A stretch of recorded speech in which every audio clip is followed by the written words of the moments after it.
नमस्कार। नमस्कार my dear friends. आज का जो समय है वो बहुत चिंतन का समय है और वो चिंता का समय भी है, क्योंकि स्थितियां और परिस्थितियां जो बन रही हैं वो सीधे सीधे थर्ड वर्ल्ड वार की तरफ बढ़ रही हैं, तीसरे विश्व युद्ध की तरफ बढ़ रही हैं। क्योंकि अभी तक ट्रंप की बातों को उपहास समझा जा रहा था, ट्रंप की बातों को हंसी उड़ाया जा रहा था, सोचा जा रहा था कि ट्रंप जो है कुछ करेंगे कि नहीं करेंगे, केवल धोखा देंगे। ये सब चीज़ें अफवाह के रूप में चल रही थी, लेकिन ट्रंप ने जो है वो कर दिखाया जो उसके मन में था। और जो सबसे खतरनाक वेपन उनके पास था, जो माना जाता है जो ज़मीन के नीचे अंदर जाके ब्लास्ट कर सकता था, B2 बम्पर। B2 बम्पर से जो है उन्होंने उसके प्रमुख न्यूक्लियर ठिकानों पर ईरान के कल रात्रि अपने यहाँ के हिसाब से माने तो सुबह 4 साढ़े 4 के आसपास वहाँ पर अटैक कर दिया। और तीनों न्यूक्लियर साइट जो थी ईरान की, उन तीनों पर ज़बरदस्त अटैक किया। फ्रोडो पर, नातांज पर और इस्फहान पर। ये तीनों साइडें जहाँ पर न्यूक्लियर वेपन का निर्माण हो रहा था या उनकी इस तरह की चीज़ें रखी हुई थी, इन पर जो है भीषण अटैक करके, और ट्रंप ने खुद ये दावा किया है कि वो तीनों साइडों को पूरी तरीके से नस्त नाबूद कर दिया गया। ये तीनों साइडें नस्त नाबूद कर दी गई।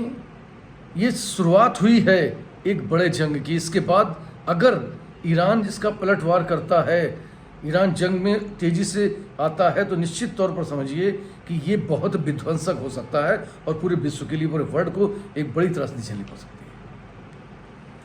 क्योंकि ये युद्ध शुरू कहाँ से? वो शुरू हुआ वो हमास से।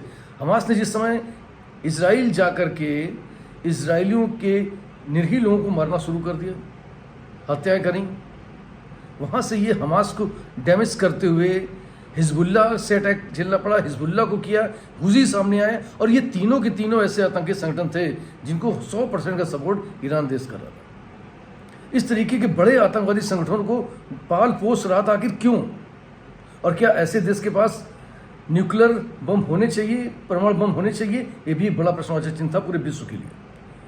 G7 ने पहले ही इस बात को ठोस तरीके से कह दिया था कि ऐसे देश को कतई परमाणु देश नहीं बनना चाहिए, और किसी कीमत पर बनने भी नहीं देंगे। लेकिन आज जो अटैक हुए हैं उसमें ट्रंप साहब का तो ये दावा है कि उन्होंने इन तीनों स्थानों को, फ्रोडो और इनको सबको नस्तनाबूद कर दिया जहाँ पर उनके परमाणु संयंत्र थे, न्यूक्लियर वेपन्स थे। लेकिन ईरान का कहना है कि वहाँ से हमले की आशंका की वजह से वहाँ से वो जो भी आवश्यक वेपन्स थे वो निकाल लिए गए थे, जो भी आवश्यक चीज़ें थी वो दूसरी जगह हटा दी गई थी। अगर कहीं ऐसा हुआ तो क्या उसके पास इस समय न्यूक्लियर वेपन्स हैं?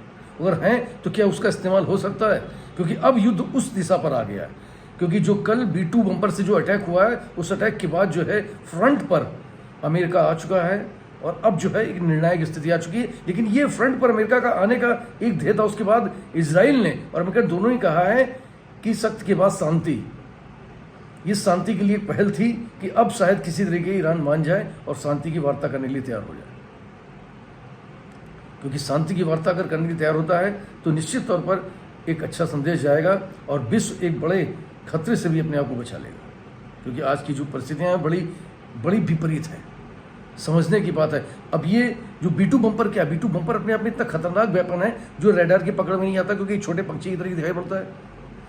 अत्यधिक ऊंचाई पर उड़ सकता है, 6000 किमी तक जा सकता है, और ज़मीन के अंदर जो है 30,000 पाउंड के 2 बंकर ब्लास्ट लेकर के उड़ सकता है। और उसी से जो है, उसी बंकर ब्लास्ट से जो है इन ठिकानों पर हमला किया गया जहाँ पर उनकी न्यूक्लियर साइटें थी। ये खतरनाक वेपन जो है अमेरिका के पास था और उसने अमेरिका ने उसका इस्तेमाल कर दिया। अब देखना कि ईरान अब किस स्थिति में आता है। लेकिन अभी लेटेस्ट अपडेट है, उसके बाद भी ईरान ने लगातार जो है हमले अपने तेज कर दिए हैं और बड़े जो है मिसाइल अटैक शुरू कर दिए हैं। अब अगर ये स्थितियां बनती हैं तो विश्व कहाँ पर खड़ा होगा, और सभी जो स्थितियां आगे आने की ये देख रहे हैं, आगे जो परिस्थितियां बन रही हैं वो निश्चित तौर से भयावह है।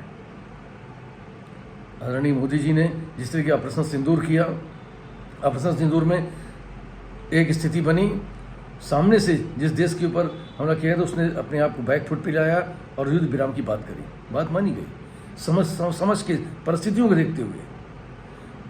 और वही स्थिति अगर आज ईरान अपने अंदर लाता है तो निश्चित तौर पर बहुत बड़े विध्वंस को बचाया जा सकता है और तीसरे युद्ध को बचाया जा सकता है। नहीं तो इस जो स्थितियाँ चल रही हैं ये न्यूक्लियर वार की तरफ चल रही हैं और तीसरे बड़े विश्व युद्ध की तरफ चल रही हैं। आज देश भी धीरे धीरे, अमेरिका खुलकर आ गया है, रसिया हो या चाइना हो, ये सारे देश जो है प्रत्यक्ष नहीं लेकिन परोक्ष रूप में कहीं ना कहीं ईरान के समर्थन में हैं। और इस तरीके से जो है स्थितियाँ भयावह हैं, चिंताजनक हैं और चिंतन करने योग्य है। अब देखना है कि आगे क्या स्थितियाँ बनती हैं, क्या ये वार शांति की दिशा की तरफ ले जाएगा, क्योंकि ईरान की जो शुरू से हठधर्मी थी कि यहूदियों को, इजराइलियों को इस पृथ्वी पर रहने का हक नहीं है, ये आज के परिवेश में सब कहने की आवश्यकता नहीं थी।